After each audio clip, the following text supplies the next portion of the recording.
الحمد لله رب العالمين. maanta oy taariikhdu tahay 14 abriil maalin talaado ay tahay waxaan rabaa mar labaad inaan ka hadlo arrimaha cudurkan adduunyada jahwareeriyay culayska iyo dhibaatada badan keenay inaan mar labaad kala hadlo dadka Soomaaliyeed gaar ahaan dadka shacabka reer Koonfur Galbeed. runtii walaalayaal ilaahay waxaan ka baryaynaa inuusan masiibadan iyo cudurkanba uu dhinac naga mariyo uusan noo keenin ilaahay ka baryaynaa.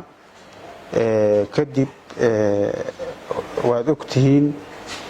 marxaladda maanta adduunka uu ku sugan yahay dawladihii adduunka oo dhan sida ay ula tacaalayaan iyo dhibaatooyinka ay ka marayaan waa ogtihiin.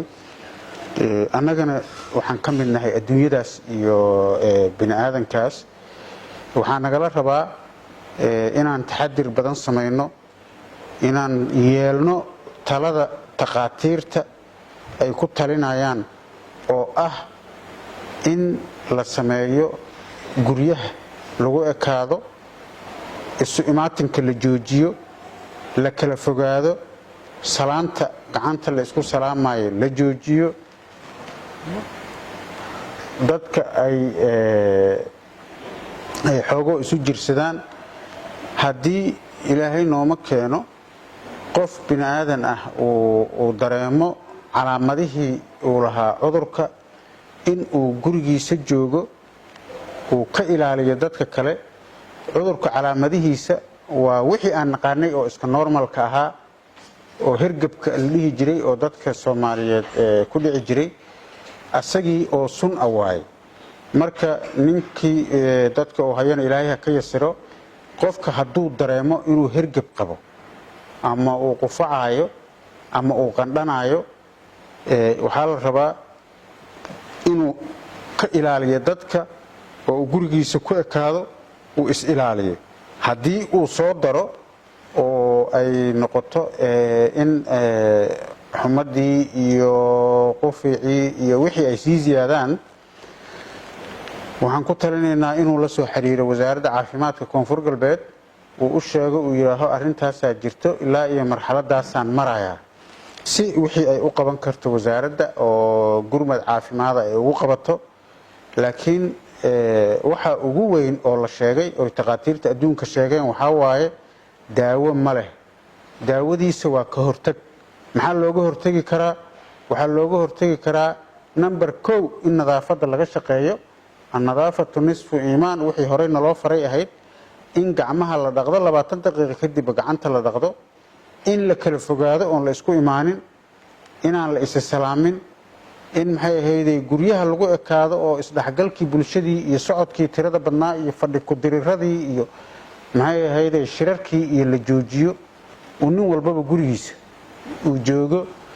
waxyaalaha ka hortagga oo muhiimka ah oo looga hortagi karo hadda la sheegay intaas waaye. waxaan codsanaynaa marka intaasba in laga taxadiro la suubiyo. qodobka labaad, annaga dad islaan ahaan nahay, dad muslimiin ahaan nahay, ilaahay baan tala saaranaynaa annagoon argagax iyo qalqal badan aanan dadka gelinaynin, oo dadka iimaankooda iyo siduu u fiican yahay iyo wixii qadar ay lagu qanacsan yahay. haddana waxaan rabnaa culummada Soomaaliyeed gaar ahaan culummada reer Koonfur Galbeed inay ilaahay la tuugo, ilaahay la tala saarto, quraan badan la akhriyo, aafadan iyo masiibadan inuu ilaahay dhinac naga mariyo, ilaahay loo tuugo dadka. cid kasta oo culummo ahna intaas la isfaro, lagana hadlo oo culummada ay sheegaan naftirkeeda waxaan sida ay sheegayaan dadka Soomaalida ah oo sida qaldan ay u sheegayaan muslim kuma dhaca iyo maxay annaga nooma imaan kara iyo waxba nagama taraayo iyo aanan la dhihin. culummada naftirkooda ay sheegaan saa la socotaan masaajidiyadii waaweynaa oo barakaysnaa baa la xiray, xaramaynkii baa la xiray, kacbadii baa la xiray, mako madiina la xiray. arrimo daruufo jira awgeeda diinta islaamkana waa ogashahay markay masiibadaas oo kala dhacdo in maxay ahayd nafta intii la taxadiri karo la taxadiro. marka kulamadaas iyo isu imaatinkaasna hala yareeyo. culimmadana waxaan faraynaa inay baaqna soo saaraan diiniyan waxay ay ka qabtay diinta islaamkana ay u sheegaan shacabka ay ku wacyigeliyaan tan kalena ay maxay ahayday quraan badan akhriyaan oo dadka quraan loo akhriyo oo ilaahay loo baryo inuu ilaahay uu ka qaado inuu ilaahay noo keenin inta uu hayana uu ilaahay ka qaado midda saddexaad waxaan kala hadlaynaa ganacsatada Soomaaliyeed gaar ahaan ganacsatada reer Koonfur Galbeed ganacsatada Soomaaliyeed dawladda federaalkana waa la hadashay ra'iisul wasaarahana waa ka hadlay maciishada maadaama duruufahan adag soo maray dadka dad islaam ah waay bishii Ramadaan waa la galayaa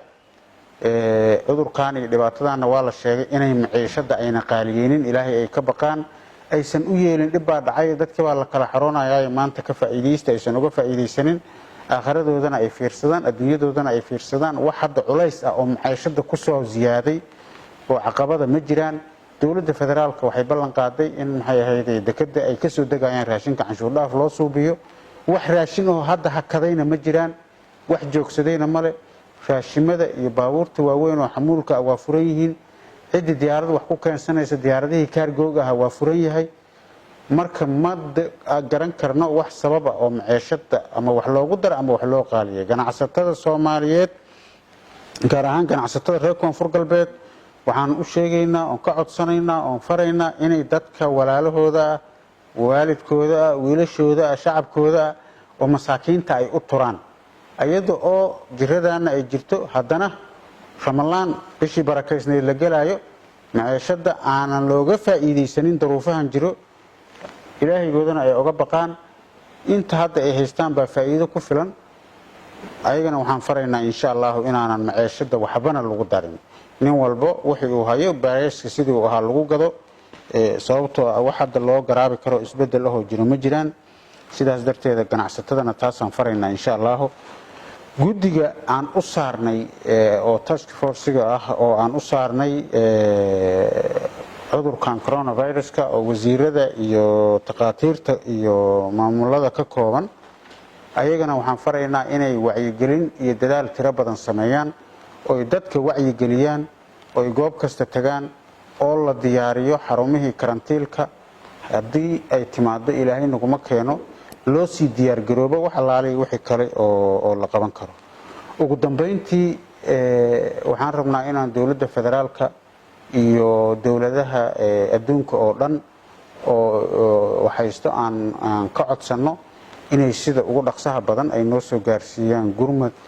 oo ka hortag iyo u diyaar garowba leh oon ugu diyaar garoobayna maadaama aan nahay dawlad goboleed aanan awoodina xaaladan culayska badan baahiyaheedii sidii lagu qaban lahaa marka waxaan codsanaynaa in cid kasta oo gacan naga siin karto oo arrimahan caafimaadka daawo ha noqoto qalabkii baarista ha noqoto qalabkii la xiranaya ha noqdo qalabkii taqaatiirta ha noqoto wax allaale iyo wixii kaalmo ah oo arrimahan ku saabsan ayadana waxaan ka codsanaynaa ugu horeysa dawladda federaalka iyo dawladaha dhan oo adduunyada dhan inay naga kaalmeeyaan oo na soo gaarsiiyaan wax allaale iyo wixii ay awoodi karaan. Assalaamu calaykum waraxmatullaahi wabarakaatuh.